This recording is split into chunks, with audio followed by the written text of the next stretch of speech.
Join me today for a special edition of the USFL podcast, part of our YouTube series of interviews and conversations, extra tidbits for the show. I have a good friend of other shows I have done, Dave Naylor from TSN. He is a CFL insider for TSN. Dave, good to be talking with you today. I know it's strange. I asked you for a USFL conversation, but this one is in a way related to the CFL just because of the man in question. Yeah, I know Jim Popp very well. And if you are a fan of alternative professional football, you will love the story I'm about to tell. Maybe that's a bit of sorry, I'm going to wipe my lens. Okay.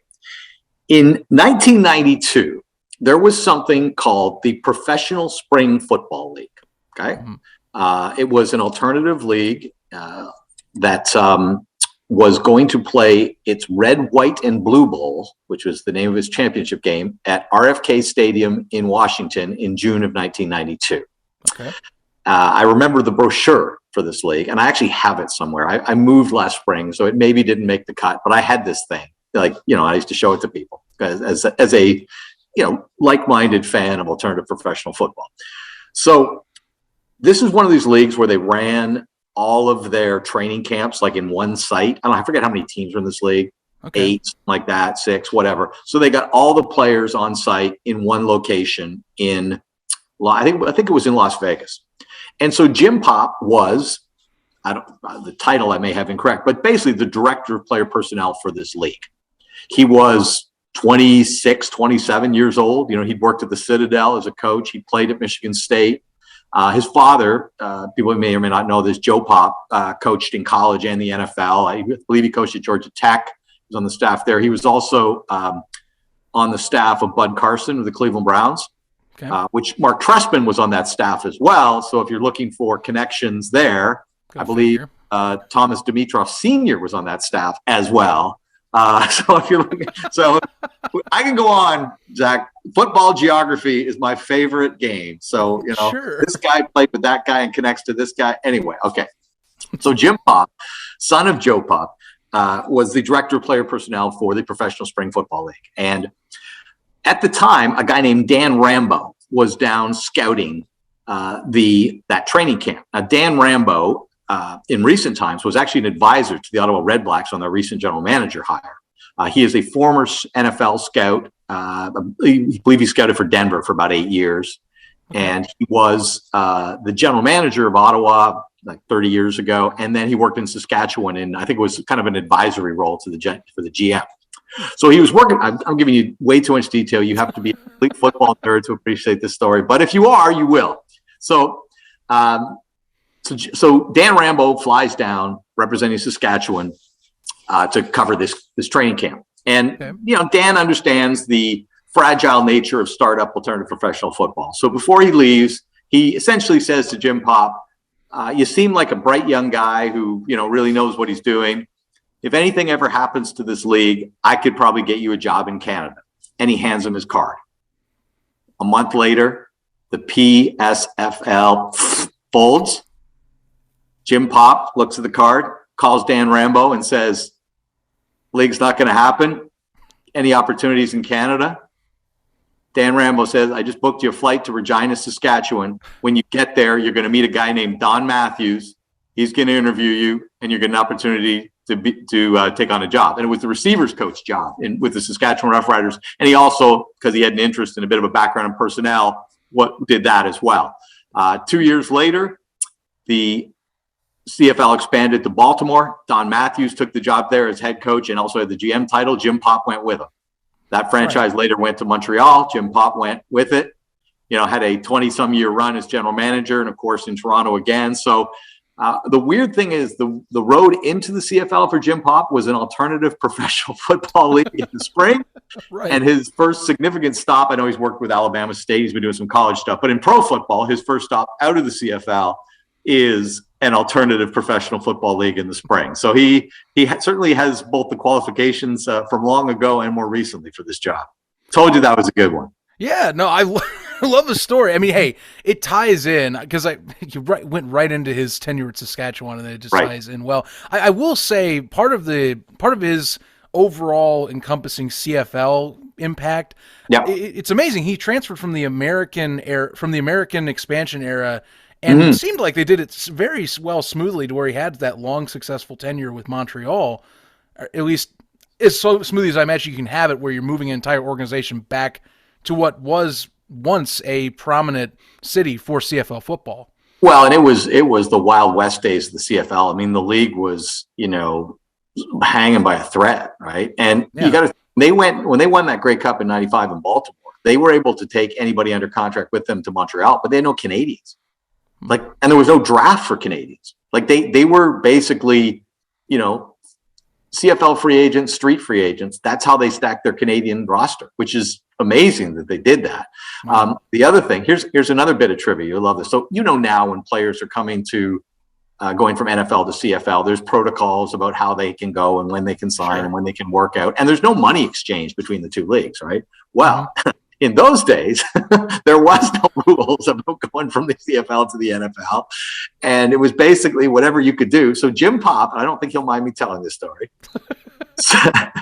The punter of the Baltimore Stallions was a guy named Josh Miller, who you may remember went on and punted with the Steelers and the Patriots for a number of years, right? Well, Jim Popp sold his contract to the Seattle Seahawks for $75,000 US to pay for the very first Montreal Alouettes reborn training camp. That's how he paid for it. He sold his punter to an NFL, which you can't do. That can't be real. That doesn't sound real. Is exactly what he did. So, and he had a tremendous run there. I mean, the Alouettes, averaged 12 wins a season for, a good, I mean, the first year was 96. They really, the decline there started kind of 2012. So you had like a 16-year reign, right? And like so often in pro football, when you look at organizations that have great long reigns of success, they usually have stability at the quarterback position. They had that.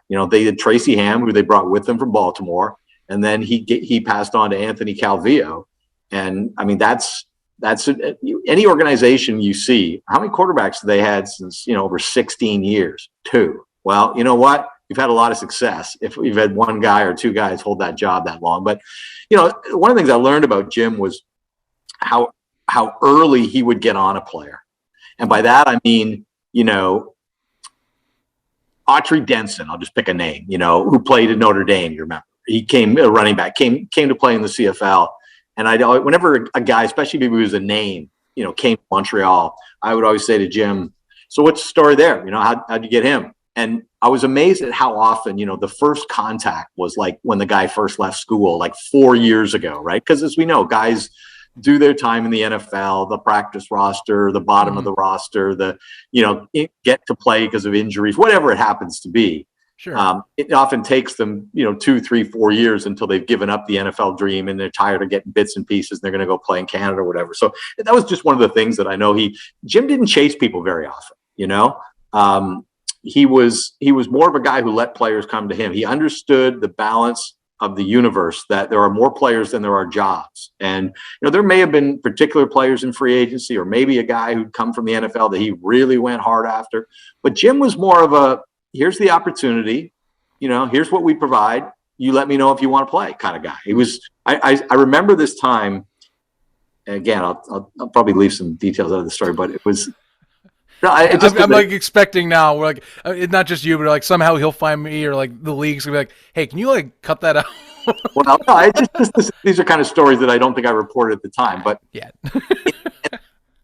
There was a certain time when the CFL's salary cap was very theoretical. You could almost like do whatever you wanted. There was no enforcement. It was basically a volunteer salary cap.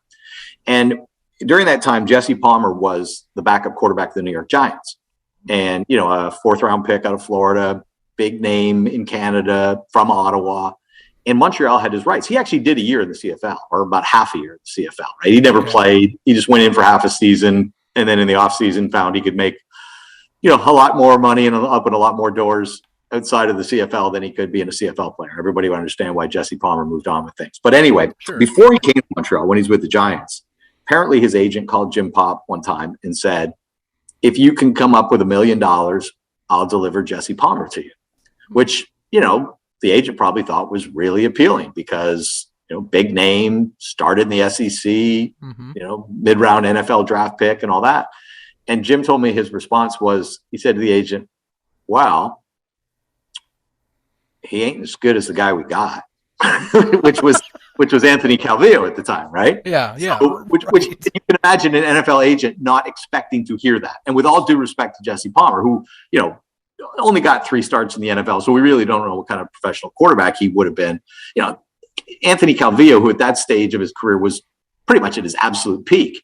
Mm-hmm. I think Jim would have turned down I would tell you he would have turned down every single NFL backup. There's not an NFL backup he would have said yes to over Anthony Calvillo, and he would have turned down a lot of NFL starters over Anthony Calvillo. So it's not. I'm not it's not a swipe at Jesse Palmer in any way. It's just a funny story of how Jim did not, put the phone down and shriek, hooray, and trip over himself. It was just like, yeah, well, if he wants to come up here and compete to be Anthony's backup, let us know. Yeah, when you got your guy, you got your guy. We have a backup role open if he's interested. Obviously, he actually did take that on that offer a few years later, but again, went on to bigger and brighter things. Well, I like hearing this story. I like at least the tidbits here because obviously his background is GM and player personnel primarily. Funny enough, I have seen he has done coaching stints when needed at times, so that's funny enough. He's got that mixed in as well. I'll ask you that in a second. But I'll tell you one thing. I've always been fascinated. I didn't even get to ask you this when I was on Gridiron Gallery at one point, and I'm still learning CFL as much as I can on the fly. What is it, the response when you talk with, say, like GM or player personnel is like, for example, Canadian? How do you balance the international with the Canadian talent in terms of evaluating what you do there? I know in this case where he's going to be at, it's mostly they're evaluating American talent, but I mean, in this, it's for him. I imagine you have to find a way to find a fine line, and then also you got like the roster percentage rules and all that. So I mean, well, I think there are people in the CFL. I'm talking coaches and GMs who like the Canadian ratio, who like the idea of maybe identifying more raw talent than they're used to, and refining it and developing it, and find that part of the game. And it's essential to your success, find that part of the game really appealing. I think there are people in the league who don't. I think there are people who would like to just be able to find the best players and not worry about where they came from and where they were born or any of that. Just give me the best player. I think there are people like that. Jim Popp was undoubtedly a guy who reveled in the idea and the opportunity and the challenge of developing Canadian talent. He loved it. Nice. He tried it. It was, and during Montreal's best years, they really thrived with Canadian talent. I mean, they were, so I think the evaluation is different in that when you're looking for Americans, and it's just a pure supply and demand thing. We always say there's 10 Americans for every Canadian, but if you're actually talking about football, I don't know what that number is, but it is a lot more than 10 to 1. It might be 100 to 1. Just in terms of where the sport of football is in the United States and how widely developed it is compared to Canada as a grassroots sport. Sure. So I think the thing is, when you're looking for Americans in the CFL, you're looking more for plug and play guys. Who's ready to help you now? Who can help you next week? Who can help you this season? That's generally the approach when you're looking for Americans, because you've got so many of them to choose from. When you're looking for Canadians, you're often looking at a guy and thinking, what's that guy going to be in 2 or 3 years? Because he's played at the Canadian university level, or he's played, maybe in the junior football level in Canada. And I'm talking about guys, and even in the NCAA, if you've played big time NCAA, a Canadian who's playing Division I has got some athleticism, right? Everybody in Division I has a degree of athleticism. So again, it still applies. You would be more excited about a Canadian who was more raw than an American who was more polished, because it's supply and demand, baby. Like, there just aren't that many of them, right? So I think you have more of an open mind about finding raw talent and you have to project it further into the future with Canadians. That's general. And then, if you happen to stumble over an Alex Singleton, who's a Canadian, I mean, he was the 6th pick of the draft, but if everybody had been sure he was coming to Canada, he would have been first, because he was, instantly, one of the best players in the Canadian Football League as a Canadian rookie. And that doesn't happen now. You probably know Alex Singleton is, in terms of his upbringing, was, he's from Thousand Oaks, California, right? But he's, spiritually Canadian. And, but I think that's where you get the different kind of approaches to scouting, is you just have to have a much sort of more open mind, and you have to look for things that maybe you aren't looking for when you're looking for American guys. Fascinating, and that's that's what I wanted to hear, or at least something I wanted to get a little more elaborated on. Because again, his rules, it's sounding like, and this is just off of what we reported. I know there's not 100% things we can say directly from the mouth, but from what's reported, is it's going to be mostly focusing on draft elements and scouting elements. So that's things that I like, and that I know fans want to hear. Is like, is this what I'm going to get? Like, am I going to get somebody that's when we're talking about talent and how it's being talked about, how it's like we're looking at group of 5 FCS type of guys, those that are maybe just out of the NFL that are wanting another reset. That's the stuff I want to hear about, and that if I'm wanting somebody in that spot and has that mentality, I got to feel good about that. Well, and I think, in my experience with CFL GMs, there are different degrees to which they do their own scouting. Some guys are mostly in the office, right? They've got scouts out, or they trust tips from NFL contacts or college contacts or things like that. And other guys want to be out on the road, standing on the sidelines, watching practice. And that was Jim. Sure. Jim always did extended, even when he was a full-time GM in the CFL, he would be gone, because I talk to him all the time. So I know he'd be gone, 3 weeks every August, doing NFL camps. And some guys aren't. They don't go on the road. They send somebody else. But Jim was very hands-on when it came to, that kind of player evaluation. Well, Dave, I'm looking forward to seeing what he can do, and get at least hopefully the USFL getting an official announcement out there. It's all but confirmed, it sounds like, just from different reports. I mean, his own agency, from what I understand, was the one that reported that he was signed on. So it's maybe got a little ahead of it there, but we'll find out more next week.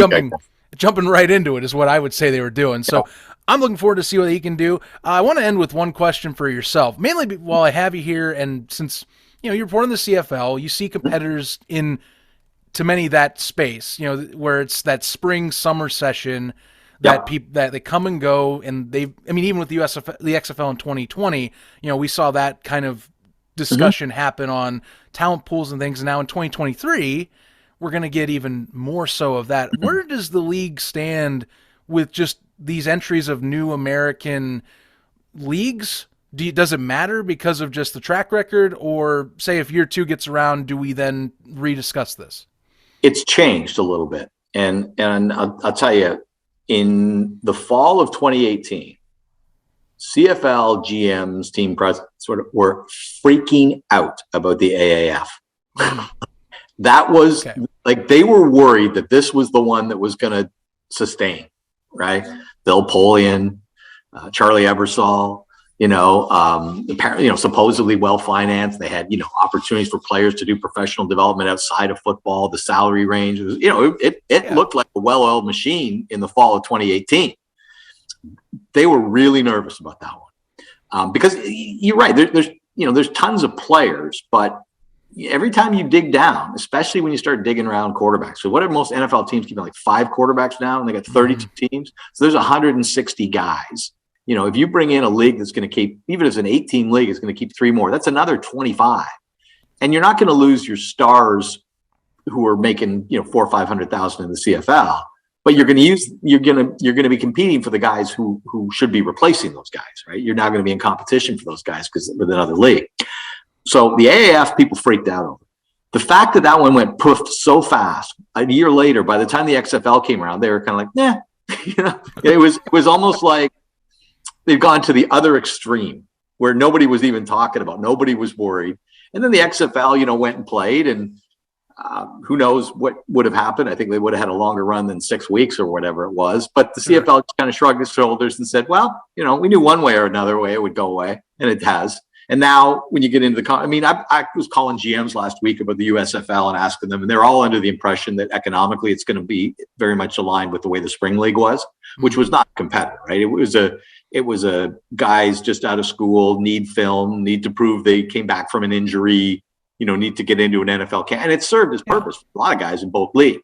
But I don't think they see it as a straight up, competitor for the services of players that have decided, they want to make as much money as they can in professional football, and not playing the long game with the NFL, which, that's what I think the USFL is going to, which is, I find kind of ironic, because that's the opposite of what the old USFL was. The USFL was not a bridge to the NFL. It was actually its own entity where, in some cases you could get paid more than the NFL. So the whole name thing is I see the disclaimer, it has nothing to do with the old XFL. It's on the bottom of their statements and things. Sure.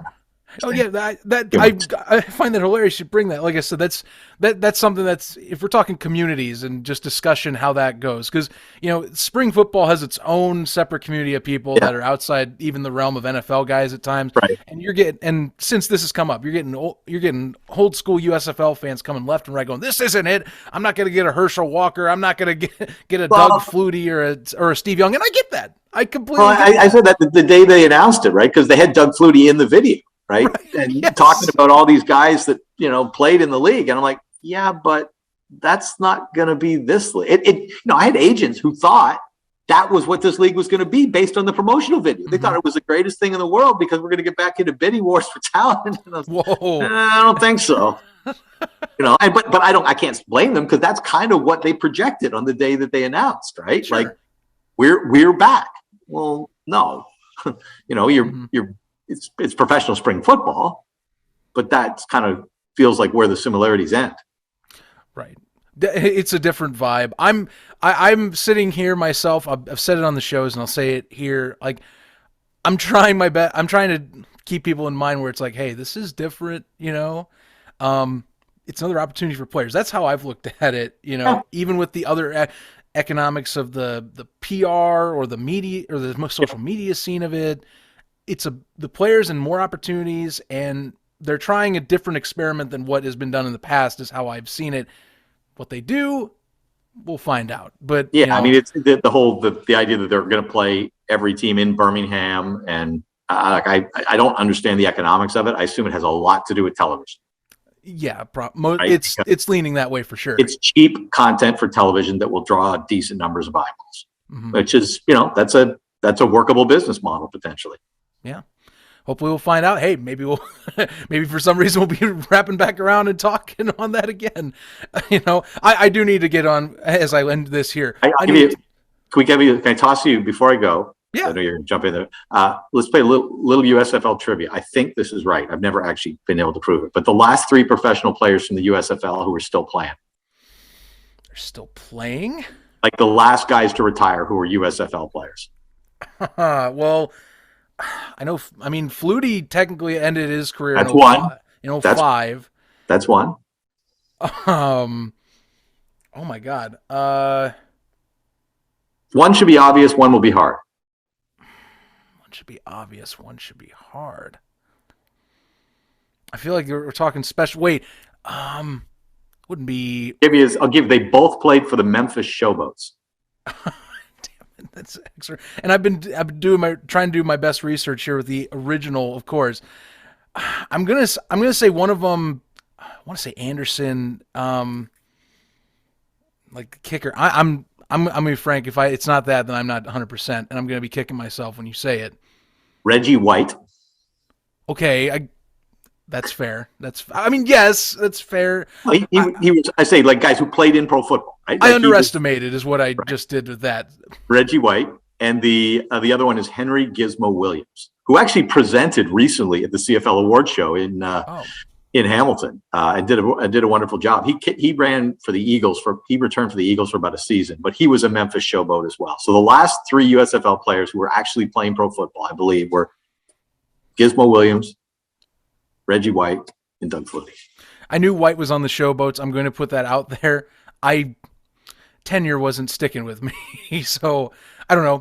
People out there that are watching, they can believe me if you want. I'm telling you. And if somebody finds out I'm wrong about any of those, let me know, because I've never actually figured. I just took it in through osmosis, right? And maybe there's a lineman who played longer or something like that. Maybe it could be. I was thinking like special teams. That was where my mindset was going. It's like, okay, kickers. Reggie White is the old don't ignore the obvious. It was right in your face. You just didn't. It was almost too easy to where it's just like that. I see what you're messing around. I was at his induction of the Pro Football Hall of Fame in Canton, and his wife. Oh, no kidding. His widow, unfortunately, went on during her speech about the USFL, and I thought, well, I wonder how the NFL people feel about this. It's not a threat anymore, but she, for what was a competitor and not looked upon favorably by the NFL, she gave it lots of love at his enshrinement in the Pro Football Hall of Fame. Some ex-Memphis showboat Yes. members like, yeah, you tell it. I love that, and though looking back at those games, like I said, it's fascinating seeing that talent. So I know it's different now, but I do stress to people too, where it's just like you got to check out what was the back then as well, and appreciate what was this before, and then take it what you can going in with the new iteration. You know, good talent. Absolutely. No, it's. I think you just have fun with it, right? Just know what it is, know what it's not, see where it goes. Yeah, absolutely. Yeah. Dave, thank you for coming on. You know, just giving us a little bit of background and insight. Just kind of, almost like I would say like a prepper, if you will, like what maybe primer on Jim Popp. He's something I know very well, and from a media perspective, if you're ever talking to him, he's one of those guys as a reporter and as a media guy, loves to explain the game to you. I say a lot of what I know about football I learned from Jim Popp, because I really appreciate people in the media. Sometimes people get frustrated that the media doesn't understand things, or doesn't know things, or doesn't better educate about things. Well, hey man, take the time and teach us, right? For those people who are coaches and GMs that actually take the time and explain stuff to us, I'm deeply appreciative of the many hours of my life that Jim Popp has taken to explain things to me so I can sound smarter than I actually am. That's a guy I'd feel like I'd like to meet if I had the chance. Great primer. Thank you, Dave. I'll be talking to you, hope next time sooner rather than later. Appreciate your time on here. My pleasure. Take care, man. Bye.